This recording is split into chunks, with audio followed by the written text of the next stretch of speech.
Hey, deserving listeners, Tania and Syngin, let's watch. Photo of where I am, what I'm doing, and Syngin definitely is the clingiest man I've ever been with. There's been times where I've had to go to trainings for work and where I can't talk to him as much. I can call him and say good morning, and I can call him and say good night. He'd be like, well, why can't you call me during lunch? Like, Okay, interesting. We hadn't seen signs of this, or I hadn't. She is reporting that he's clingy. That either means that he just has a preference of a relationship that is more communicative, more contact, or he has slight, if not, moderate preoccupied attachment. I exclude severe because we've seen no signs of this, and I would assume if he had severe preoccupation, we would have seen signs. But so it's either a preoccupied attachment where you're afraid when you don't have contact, you actually start to get anxious about, like, am I going to lose this person? And you reach out very frequently as a desperate, anxious act. Or he just really loves her and really wants a lot more contact with her. The differentiation there is he flexible? Can he cling? Clinginess is good. We should cling to our loved ones. When people say, oh, that person's so clingy, I was like, well, what are we talking about? Anxious clinging, or are we talking about that person just really loves you? And there is a huge difference between those two. And a lot of clingers will claim that they're just being lovey, but in actuality, they're desperate clinging, preoccupied, anxious clinging. So which one is it? Maybe we'll find out. why can't we talk then? He gets pouty, he gets upset. It's like, I need him to know that I love him. And just because I'm not around all the time or calling you all the time, I still love you. Okay, still unclear. We hear that he gets pouty and upset. That lends itself to an anxious preoccupation. But it's also okay if he just gets hurt, In fact, this happens all the time in every relationship. So, we use this as a jumping off point. Think about yourself.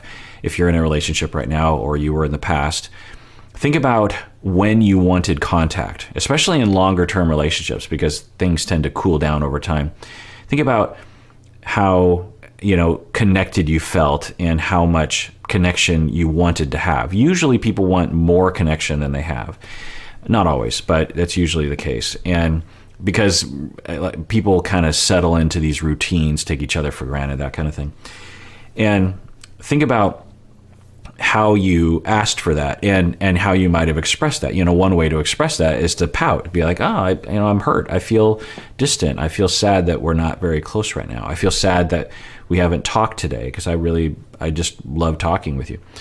Okay, there's that, but then there's pouting when you're trying to punish someone for not allowing you to cling to them. Let's see if we can hear the difference. I just need him to be okay with that. Your needs are a lot more. You need to talk to me more often, where I don't need to talk as much. So how can we both meet our needs in the middle? yeah. Because how can I still feel free enough to So this is great. We've heard this problem before. We've seen this problem before. This might be the best example of the most differentiated, healthy way of talking about it. She's saying, okay, how, you want more contact. Instead of saying, you're so clingy, you're so demanding, she's framing it in a charitable way of, you just want more contact. I don't need that much. I don't like that much contact. How can we meet in the middle here so that I can feel like I have freedom and you can get your needs met? Let's rewind this, because this is I've never seen on this show a more healthy example of this conversation. talk as much. So how can we both meet our needs in the middle? Yeah. Because how can I still feel free enough to if I don't call you, it's not going to result in this huge fight or something, And because that adds stress onto me. Oh my God, I got to call Syngin before we get a fight. This is great. So imagine if Biniam could phrase it this way, because this is the identical problem, probably lesser so, but the same dynamic. We never heard Biniam say anything like this, right? Biniam just says, nothing aside from surface things, and then just doesn't answer the phone and says, well, I'm not answering because you're being a jerk face. So how, what she is saying is, when you, call frequently and then you pout about it, it freaks me out, and that creates a lot of stress for me during the day when I'm doing these other things. I'm busy doing other stuff. So she's describing it well. It gives him a chance to know, oh, instead of saying back off, or I'm just going to not text you, I'm going to, because what Biniam seems to be doing is he passive aggressively just doesn't even answer the phone. Instead of that, she's leaning in and saying, I'm going to meet you in this issue and tell you my experience. When this happens for me, then he can know, oh, when I'm clingy or when I'm reaching out all the time during the day, she's not answering because she's a jerk face or because she doesn't love me. I'm actually making her stressed out because she's busy with other things. And if he can really feel that on the inside, then he'll incorporate that before he reaches out. So I don't want that either. As you mentioned, you already feel kind of stressed out and going, so I don't want to be that person who adds more to that, Mind blown. This is so great. And then because she served it on a silver platter, he takes it and he runs with it. And he's like, oh, well, I don't want to add to your stress. That sounds awful. So this is a perfect example of the, corny communication that I want people to engage in. Let's rewind this because I want to really celebrate this moment. How can we both meet our needs in the middle? Yeah. Because how can I still feel free enough? So that differentiated point of view, I'm so proud of Tania in this moment. How can we both get our needs met? How can both of that? It's not a matter of who's going to win here. It's a matter of how can we both win? How can I get my needs for freedom and you get your need for contact? How can we both get that? It's just a wonderful way of seeing it. When you see it that way, it orients you in a much different way, right? Instead of, I'm going to establish boundaries, or I'm just going to not answer the phone because I want to passive aggressively communicate to that person. I don't like the way that they're treating me. This is great. If I don't call you, it's not going to result in this huge fight or something, and because that adds stress onto me. Oh my God, I got to call Syngin before we get a fight. So I don't want that either. As you mentioned, you already feel kind of stressed out and going, so I don't want to be that person who adds more to that, Yeah. So just imagine if Ariella and Biniam and we're having this conversation, and then Ariella said something like, oh, well, I don't want to make you feel pressured to talk to me. I don't want to make you feel bad about yourself or anything. Sounds like you're busy at work with people making music and working in clubs and stuff. And it sounds like I'm adding to your distress. Oh, well, I guess I don't want to do that. Just imagine Ari and Biniam having that conversation. This is what, when I'm reacting to Ari and Biniam, this is exactly what I've been hoping that they would do, and sometimes role playing. What I need from Tania is communication. I'm kind of always texting a lot and trying to phone a lot because I'm a very human touch kind of person, and when the person you love, you can't even give them a hug when you're having a bad day or something really sucks. So I'm just hoping that she answers regularly. Okay, great. So he's, I think, saying, I'm a very lovey, touchy person, and I just need a lot of contact. It doesn't sound like preoccupied attachment. It just sounds like a style of relationship that he has. Think of it like a love language-y sort of thing. Some people they want to text and talk all day long. Other people, not so much. So they have that difference there, and they just took care of each other, and they didn't yell at each other, and they took responsibility, and they understood each other. It was just great. And it'd be a pain. So definitely not coming to Costa Rica with me. Just hang around, hug some trees. Yeah. But I love you and support you in whatever you do. And Thanks, puppy. Means a lot.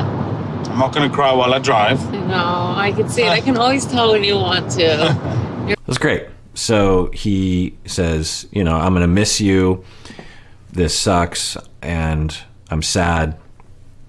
And then he, says, but I support you. I miss you. I wish you wouldn't go, but I support you. I want to support you. I'm extending myself outside of my own feelings, and transcending that and saying, even though I don't want you to go, and I have an impulse to try to convince you not to, maybe to even to guilt trip you, I support you because I see you and I understand you and I love you. And then she appreciates that and says, oh, thank you so much. And then he starts to cry. I mean, it's just a wonderful moment. Up until this point, they haven't shown us any scenes like this, and so I've had a lot of worries about them, but this is great. Now, I know, because he's on a single life, that they don't work out, but, at least this moment is good. Eyes gloss over. Yeah, but It's that's okay. No, it's okay to cry. You can cry whenever you want, babe.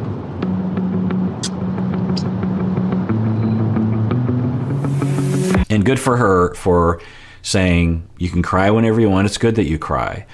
It's just wonderful. You know me about people crying, particularly men, but really everyone is shamed for crying.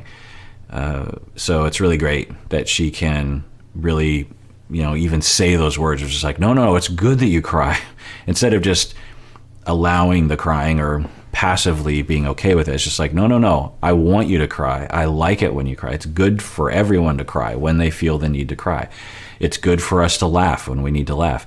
It's good for us to get a little angry when we feel anger. It's good to cry. It's human to cry. It's healthy to cry. It's unhealthy to hold back crying. It's like holding in a sneeze. Never do that. Stepping out of here. I'm gonna go get ready. I'm heading out tonight, okay? Go and enjoy yourself, but just I also ask you just to message me and say, hey, everything's good, the night's going good. I will do my best.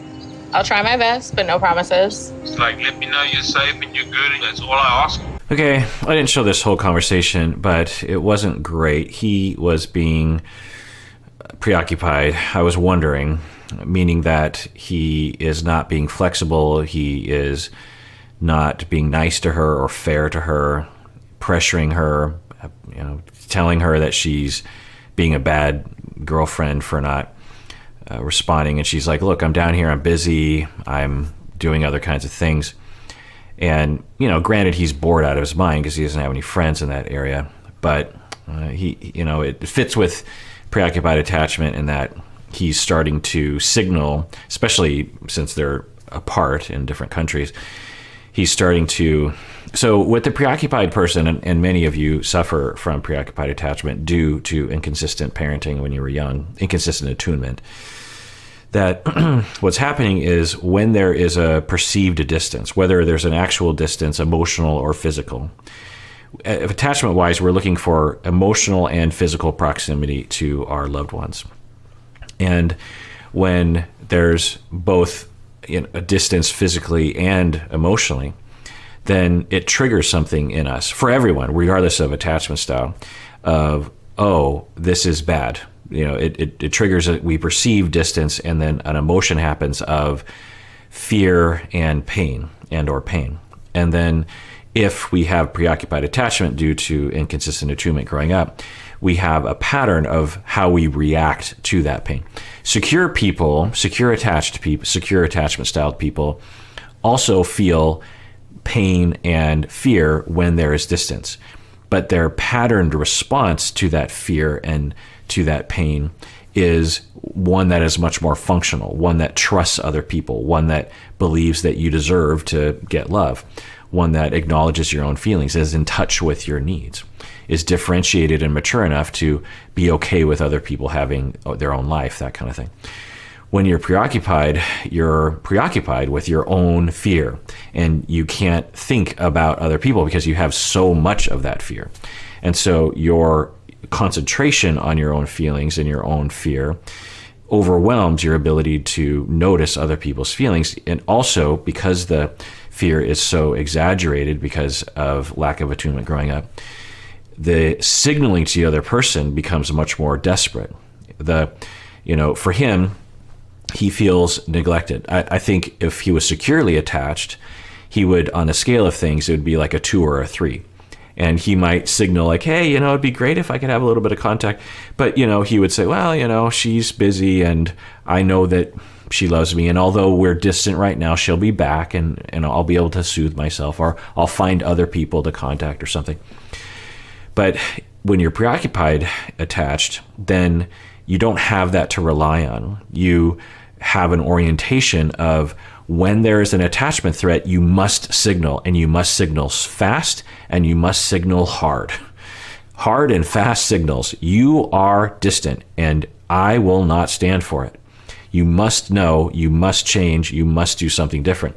And so he's not severe. I would give him, a mild case of it, but he's, in my estimation, being unfair to her by making her feel guilty for just doing what would be normal in that situation. She's taking classes, she's socializing, she's in another country, everything's chaotic. He's bored out of his mind. So, he can't take all that into consideration. Plus, she is answering the phone, and they are talking, but they're just not talking as often as he would hope. On the other hand, I say it's mild because he's still in the realm of function where he's saying, okay, well, I'm just asking that while you're out, if you could please just let me know everything's okay, just text me. And she's saying, I'll do my best. I'll absolutely do my best, but I don't know if that's possible, but I will. I'll try. So this is a good example of how they're having a conversation. If this is the peak of this kind of conflict, then it probably won't have a deleterious effect on their relationship. But if it starts to spin out of control, which I'm guessing it will, then it might start to create resentment and pain, too much pain and distance between the two of them. I don't want to argue about it. When I'm out, I'm drinking, I'm having a good time. Phone is the last thing I'm worried about. That's a excuse. I don't know. Yikes. So she's like, look, when I'm out, I'm drinking, and the last thing I want to do is look at my phone. And he says that's a BS excuse. I mean, on one hand, it's like, well, come on, Tanya. I mean, at some point in the night, you could pick up the phone and just text him. It just takes 2 seconds to be like, oh, hey, just doing okay, and everything's fine. Now, on the other hand, she could just be like, look, I don't want to be tethered that way. I just want to go out with my friends. I don't want to have to feel like I have to check in with my mommy or my daddy. And maybe she just wants that, and that's okay as well. But he says that's a BS excuse instead of saying something like, okay, totally get it. You'd really, because the differentiated way of saying it is owning your own feelings, is saying, okay, I get it, but just to let you know that if you don't text me, tonight, I'm going to be really worried. And, that's on me, but I just want to let you know that if you don't text me, it's going to freak me out. That's not your fault. But if you want to help me out with that, you can text. That's a differentiated way of coming across, which he's not doing. I may or may not. I don't even want to argue about it. All right, I gotta go. Yeah, it's okay. It's upset me because it's just like, just let me breathe and have fun and just be out. Like, I'll be okay. I traveled plenty of times, way more than he ever has. I'm way more street smart than he is. Yikes. So we're hearing more of, he's an idiot. I'm massively intelligent. I'm superior to him. He doesn't know what he's doing. He's incompetent. It's just interesting how she's orienting it that way. Instead of, the beginning of that statement, she's like, I just want to breathe. I want some space. Totally. And if you have a clingy, preoccupied partner, you frequently are thinking, I want more space. I want more space. This feels claustrophobic, because to be a recipient of preoccupied attachment, it doesn't feel like love. When a preoccupied person is coming at you, it doesn't feel like this person loves me and is wanting to be with me because they love me. It feels more like claustrophobia, like I must envelop you. You must be mine. You can never leave me, or else it will destroy me, that kind of thing. It's a similar feeling to, there's a phase that parents will go through with their kids at the age of, I don't know, like maybe 4 years old, around there. So not all parents, but kids will sometimes go through a phase where they will periodically regress to a younger stage, and they'll want to be held, they'll want to be carried, they'll want to sleep in your bed, and you're just like, I thought this was in the past, like I thought I could sleep on my own. I thought I could go to the bathroom and just relax. I thought I could watch TV and just relax and just chill for an hour without the kid constantly wanting me to entertain them. There's a certain point, maybe 7 years old is another kind of period. And it starts to feel that way. You know, the child doesn't care about your feelings, you know, in the way that an adult would, and that's a good thing. You know, a child shouldn't be expected to. And so there's this normal phase. You don't want to go through that with your spouse. You know, like it's normal to go through that with a child and to be like, oh, you know, like they're regressing and okay. But to go through that with your partner, it feels not like a equal love, if that makes any sense. And so it makes total sense that she would want space. But then she says, I'm street smart. I know what I'm doing. I've traveled more than him. He doesn't know what he's doing. It's like, how did we get there? Let's rewind that. And have fun and just be out. Like, I'll be okay. I traveled plenty of times, way more than he ever has. I'm way more street smart than he is. I mean, I think what she's saying is he should be able to trust me, but I don't think that's what was happening. I think he's just clingy love-wise. He just is like, I feel like you don't love me when you don't text me. I think he's pretty explicit about that. I don't think he's saying text me because I think you're incompetent. It's interesting that she kind of, seemingly shoehorns that in. Not to get so nervous and worked up and call me so much, and just learn to breathe a little bit through that, because I will call. It's interesting the parallel between the two of them, that she is asking him, just relax, let me do this on my own, give me some space. And he's asking the same thing, just relax, give me some space, let me take the cabinet down by myself. I don't need you to be breathing down my neck. All right, well, that does it for that episode. Everyone out there, please take care of yourself and take care of others, because we all deserve it. We really, really do.